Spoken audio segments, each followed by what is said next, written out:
भगवान श्री कृष्ण कहीं दूर थोड़े गए थे।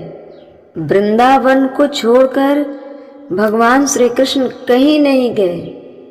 अंतरात्मा तो वृंदावन में ही था। भगवान श्री कृष्ण कहीं दूर थोड़े ही गए थे। वो तो समस्त जड़ चेतन पदार्थों में तथा उनके बाहर भी आकाश के समान एक रस स्थित ही है, एक रस बनकर स्थित है। भगवान श्री कृष्ण श्री वृंदावन धाम को छोड़कर कहीं नहीं गए, जा ही नहीं सकते, जा ही नहीं सकते। यदि भगवान श्री कृष्ण श्री वृंदावन धाम को छोड़कर चले जाते तो गोपियां जिंदा नहीं रह पाती, जिंदा नहीं रह पाती। भगवान श्री कृष्ण वृंदावन को छोड़कर कहीं नहीं गए। वो एक रस के रूप में स्थित ही है। वे वही थे, उन्हीं में थे, परंतु उन्हें न देखकर गोपियां वनस्पतियों से, पेड़ पौधों से उनका पता पूछने लगी। दृश्य रूप से नहीं थे, पर अदृश्य रूप से भगवान श्री कृष्ण वृंदावन में ही थे। वृंदावन को छोड़कर कहीं गए नहीं, कहीं गए नहीं। परंतु उनके वियोग में गोपियां इतने पागल हो गई थी कि वो रूप नहीं दिख रहा था। गोपियां वनस्पतियों से, पेड़ से, पौधे से उनका पता पूछने लगी। गोपियों ने पहले बड़े बड़े वृक्षों से जाकर पूछा। भगवान श्री कृष्ण का पता गोपियों ने पहले बड़े बड़े वृक्षों से जाकर पूछा। हे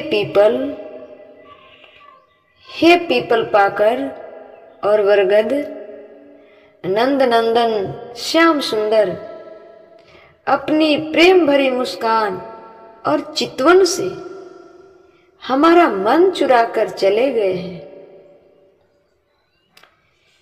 प्रेम भरी मुस्कान और चितवन से हमारा मन चुरा कर चले गए हैं। क्या तुम लोगों ने उन्हें देखा है? क्या तुम लोगों ने उन्हें देखा है? एक बात मैं यहाँ कहना चाहूंगी कि क्या हम आप साधारण व्यक्ति लता से, पता से, पेड़ से, पौधों से पूछ सकते हैं? हमको ये ज्ञान है कि ये लता पता क्या बताएंगे, ये पेड़ पौधे क्या बताएंगे। लेकिन गोपियां कोई साधारण नहीं थी। वो लता पता वृक्षों की भाषा को समझती थी, तब तो जाकर पूछ रही है कि हे पीपल पाकर और बरगद, नंद नंदन श्याम सुंदर, अपनी प्रेम भरी मुस्कान और चितवन से हमारा मन चुराकर चले गए हैं। क्या तुम लोगों ने उन्हें देखा है? क्या तुम लोगों ने उन्हें देखा है? मतलब आज की दृष्टि में कहें तो ये होगा कि पागलपन है, गोपियों का ये पागलपन है। लेकिन भक्त और पागल में ज्यादा अंतर नहीं होता है। पागल हो जाता है सो कुछ भी कह लेता है, लेकिन जो भक्ति में पागल हो जाता है वो सिर्फ भगवान को ढूंढता है, अपने इष्ट को ढूंढता है। तो गोपियां वृक्षों से पूछ रही है कि तुम लोगों ने श्री कृष्ण को देखा है? वृक्षों से पूछ रही है गोपियां। कितना प्रेम था।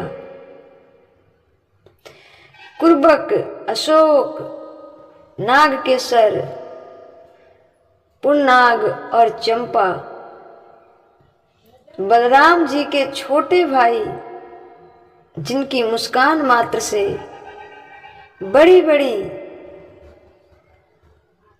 बड़ी मननियों का मान मर्दन हो जाता है। भगवान श्री कृष्ण के मुस्कान से बड़ी बड़ी मानिनियों का मान मर्दन हो जाता है।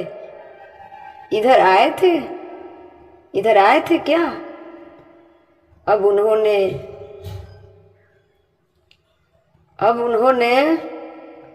स्त्री जीत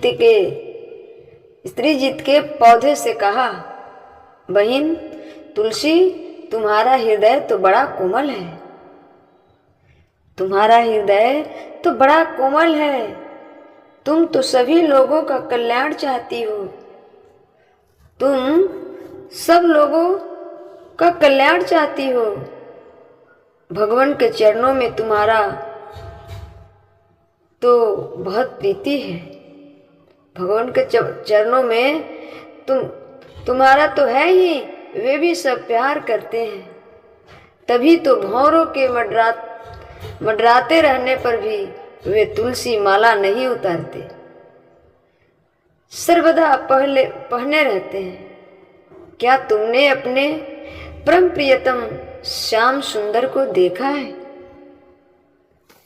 क्या तुमने अपने परम प्रिय श्याम सुंदर को देखा है?